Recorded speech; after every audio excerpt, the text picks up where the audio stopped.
Hi, this is Bhavna with Alive from Bhavna, Alive with Bhavna. And today's show, or this show, is all about mindfulness. Today what we're going to be talking about is mindfulness and happiness. Everybody's striving to be happy, everyone wants to be happy. That's kind of the thing everyone needs or wants. And throughout research, or lots of research has proven that mindfulness leads to happiness. In fact, the so-called happiest man, Matthew Ricard, he's a Buddhist monk, a Tibetan monk, and he has been scientifically proven to be the happiest man after 12 years of brain studies at the University of Wisconsin. So mindfulness is linked to happiness. There's been loads of research, but the question is, how does something like mindfulness lead to happiness? Before we get into that, it's also important to differentiate between happiness and joy. So happiness or joy is the fleeting sense of happiness that we get.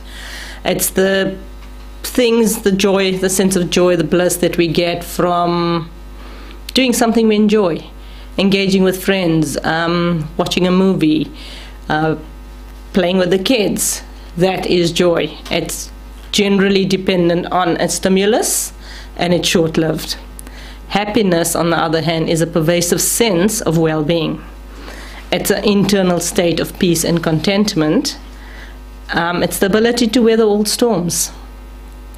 And that's kind of what was shown in the research with Matthew Ricard, in terms of even when he was exposed to painful experiences, he still maintained a sense of happiness. He still maintained a sense of peace and equanimity. So how does mindfulness help with being happy? Before we can get into that, I think it's important to talk about how come we're not happy. Where does that come from? Mindfulness is about learning how to live in the moment. It's learning how to be in your body. And it's something we all were born with. It's our natural state of being. It's not something that we had to learn. All babies are born with awareness, consciousness, mindfulness. And then as we grow older, we develop the sense of I. And then the I develops into a critical, judgmental sense of I am good enough, or I am not good enough, or I can do this. So what we're doing with the I is we're judging what we're doing, we're judging our experiences, and we're making ourselves either good or bad, or trying to put ourselves into a category. And that is how the judgmental and critical mind starts. So our default is happiness, our default is bliss, our default is peace. And then we learn how to start thinking, evaluating, criticizing ourselves. This critical self starts either from our parents, upbringing, society, whatever. Wherever we live, all the things we're exposed to, that's where the critical mind comes in. We learn how to start saying, I can't run as fast as Johnny. That's a statement or fact. Then we put a criticism on that, and we go, that means I'm less than Johnny, I'm not as good as Johnny, I should try harder, I'm a failure, I'm useless. That's where the judgment and critical mind comes in. It comes into taking something that's a fact, and then we put ourselves down because of it. Children live, before the critical mind kicks in, children live mostly in their bodies. They live in peace, they live in contentment. They experience the world as it is, the good and the bad. They don't have the split sense of this is wrong, this shouldn't be happening to me. A friend of mine told me her 2-year-old had a similar operation to what an elderly gentleman had in the next room. And she heard the nurse telling this older man going, do you know there's a 2-year-old in the next room? He's had the same operation to you, and he's whining and moaning less than you are. Because the old man, with his judgment, with his thinking mind, goes, this is wrong, I shouldn't be here. This shouldn't be happening to me. Why am I in a hospital? Why is my family not visiting me? Why is this? Why is that? Whereas the child was just, this is where I am. Okay, mom is here. Okay, cool. This is my current reality. And that's how mindfulness works. Mindfulness helps us stay connected to our current reality. But as the thinking critical mind develops, we lose that attachment. We lose that connection with our internal sense of okayness, and we start believing the mind. We start believing that we're not enough. We start believing that there's something wrong with me. I need to keep improving. I need to keep changing so that I can be better. Also that I can get my parents' approval. Also that I can finally have a sense of worth, because we start placing that on outside of us. Because that's what the world teaches us. That's what our parents teach us. We get praised for good behavior. We get praised for coming out first in class. We get praised for doing well in our music exams. We get praised for doing something. So we figure, okay, the way to get praise, the way to get a sense of worth is to keep doing stuff, to keep busy. And that's where we confuse joy with happiness. Because these moments when we're doing something, when I'm winning, when I'm engaging with my friends, they're joyous. And that's great. But we don't think of happiness, so we just keep chasing joyful experiences. And we learn that joy is only based on external experiences. So I get joy when I'm playing. I get joy when I'm engaging. I get joy when I'm reading, when I'm watching TV, when I'm doing something. When you engage in mindfulness, you realize that you can get joy just from breathing, from sitting and noticing your breath. It's as simple as that.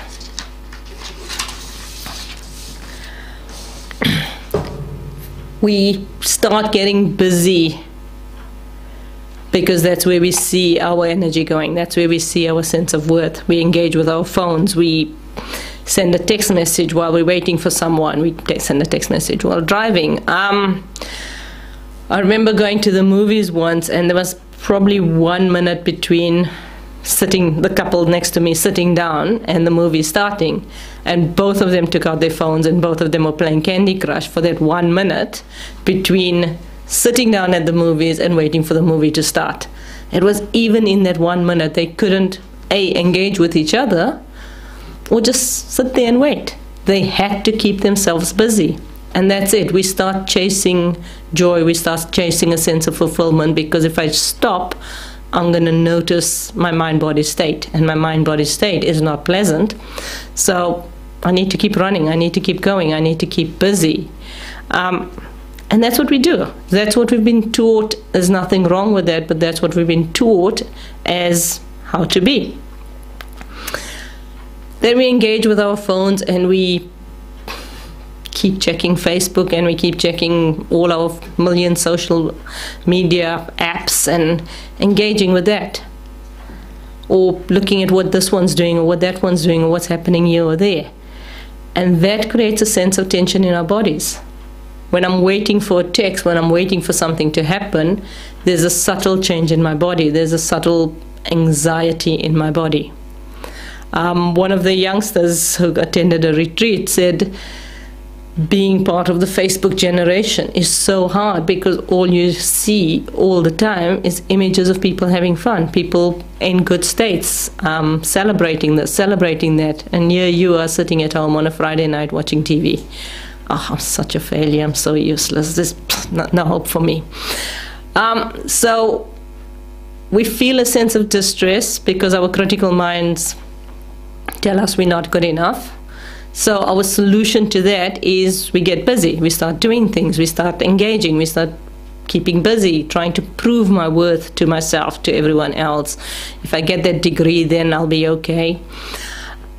And in this way, our solution to our problem actually creates another level of problems, another level of dis-ease, because no matter how well we do, no matter what we do, we still have this internal sense of lack. We still have this internal sense of not being okay. One of my clients described this as, he says he feels like he's the greyhound chasing that rabbit,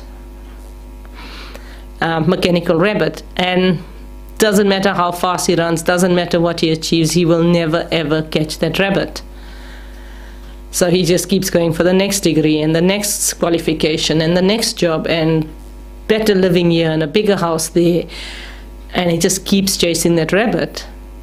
And he told me, he says, he's honestly not sure if he wants to catch the rabbit, because if he does, he probably won't know what to do with it. And obviously, if he catches the rabbit, game is over, and then what will he do with the rest of his life? So it's this chasing sense. It's a sense of I need to keep making myself okay. I need to keep filling myself up.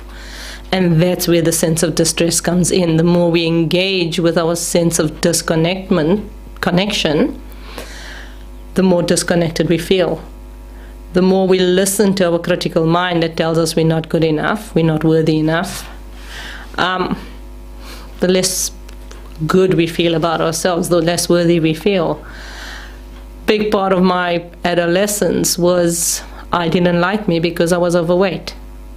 So I'd go on a diet, and then I'd lose weight, and then I'll be happy with me for a short period, week, 2 weeks, whatever.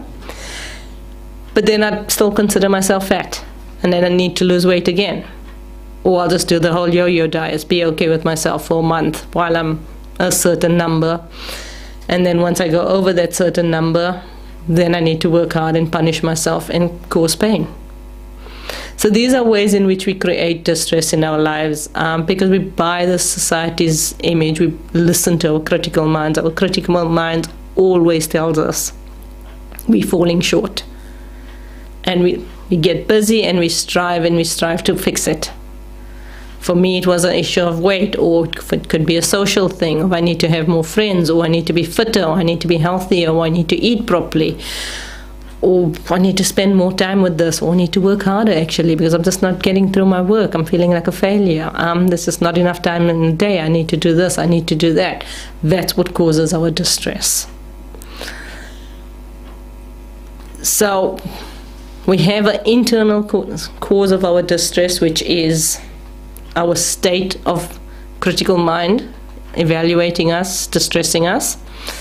And then we have an external cause, which is the solution that we tried, and that causes more distress, because that causes anxiety in my body. That reinforces the critical mind. It reinforces the message that I keep telling myself of I'm not good enough, because now I got proof. See, I tried 3 different diets, none of them worked, so clearly I'm not good enough.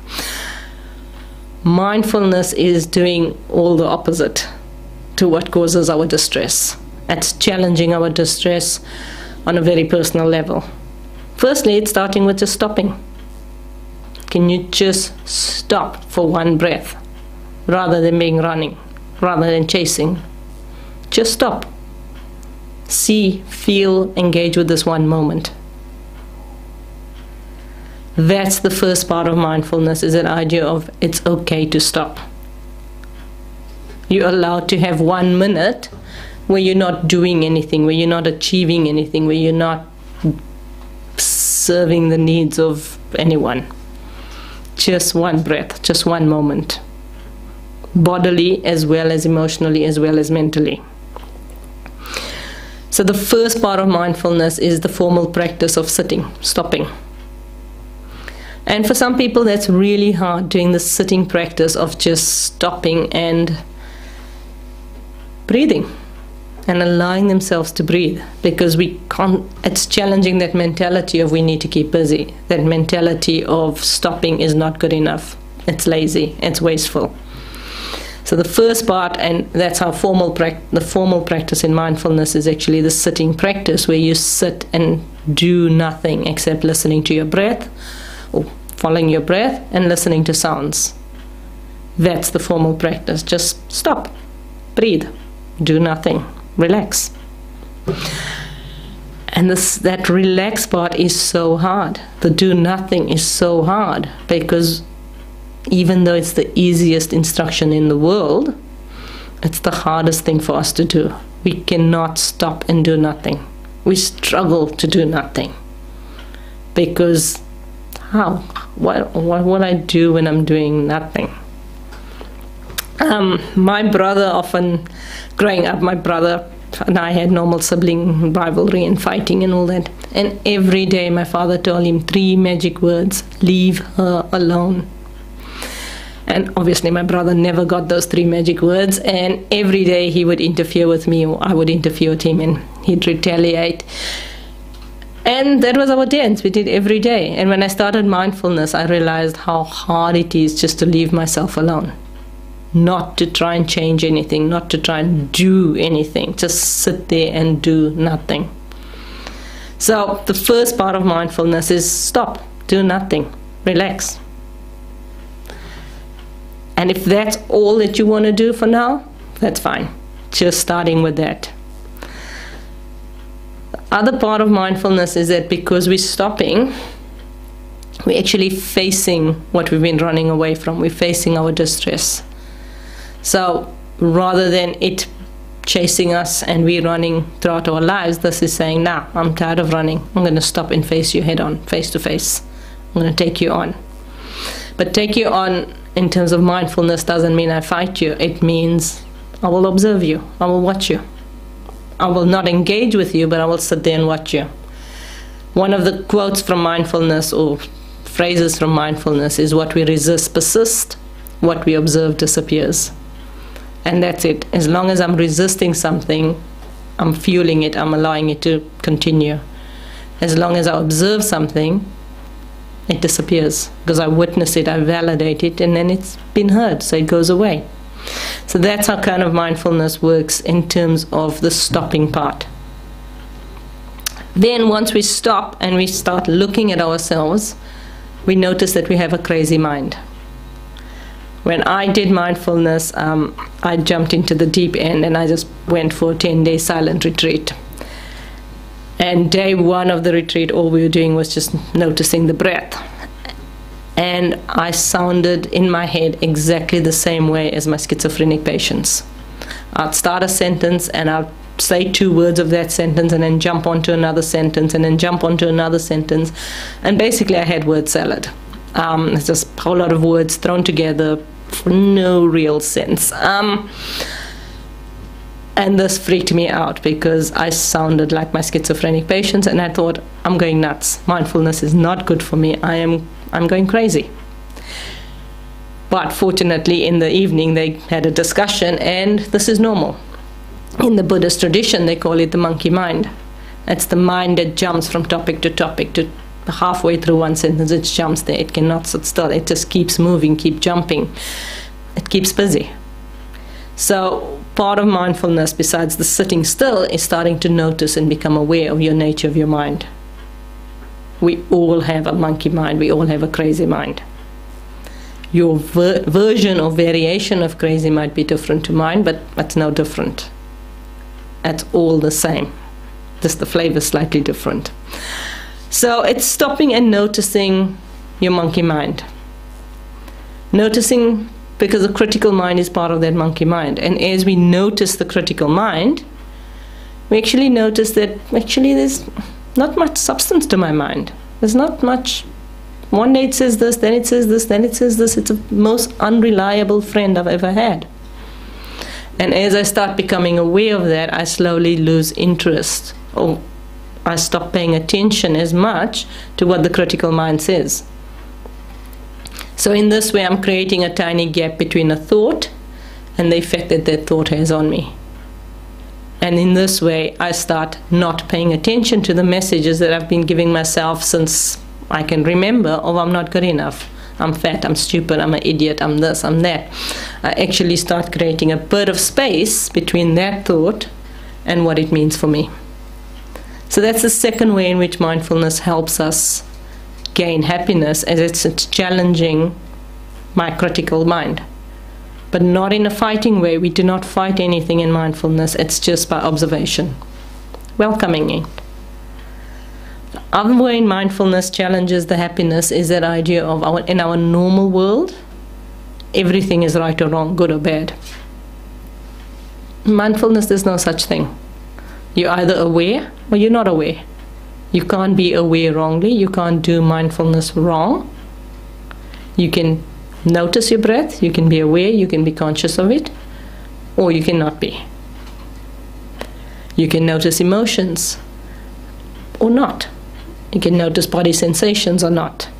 And that's how mindfulness helps tackle our sense of happiness, or starts bringing in a sense of happiness. So for me, mindfulness was about that idea of learning to understand the nature of my mind, learning to understand the nature of my body, learning to not connect with all of these thoughts that I have about myself. I think of those thoughts as a drunken friend. I don't pay attention to it. I acknowledge it, I validate it, and I move on. And this is how mindfulness helps to bring in a sense of happiness and peace. Because we're getting back to our original nature, we're getting back to our bodies, we're getting back to feeling what life is, we're getting back to living, connecting, touching, noticing my five senses. I'm less distracted by the critical mind. It's still there. As an adult, I need my critical mind. I don't want to go back to being a baby without one. But it's how do I stay connected to that critical mind? How do I use the critical mind for my benefit rather than it being my boss? And that's how we get to a sense of being happy, just by sitting and doing nothing except noticing our breathings. So mindfulness is a lot deeper than just, be aware of the trees, or be aware of this, or be aware of that. It's, can I start being aware of me? Can I change my relationship to me? Can I connect with life and come back to my original nature? My original nature is peace. My original nature is joy. My original nature is happiness. And that's how we undo the programming that we had from our childhood, and then the rest of our lives can be lived back in that sense of peace and back in that sense of okayness. So if you want to learn about mindfulness, if you want to learn about anything related to this, or come and see me, my address is 50 Dalton Street in Napier. Easiest way to contact me is through the website, which is alivepsych.co.nz. All my contact details are on there. We have a retreat coming up in May, 2nd to 5th of May, and that's about 4 days of surrendering to yourself, being in a mindfulness retreat, and learning to connect with joy and peace. Thank you.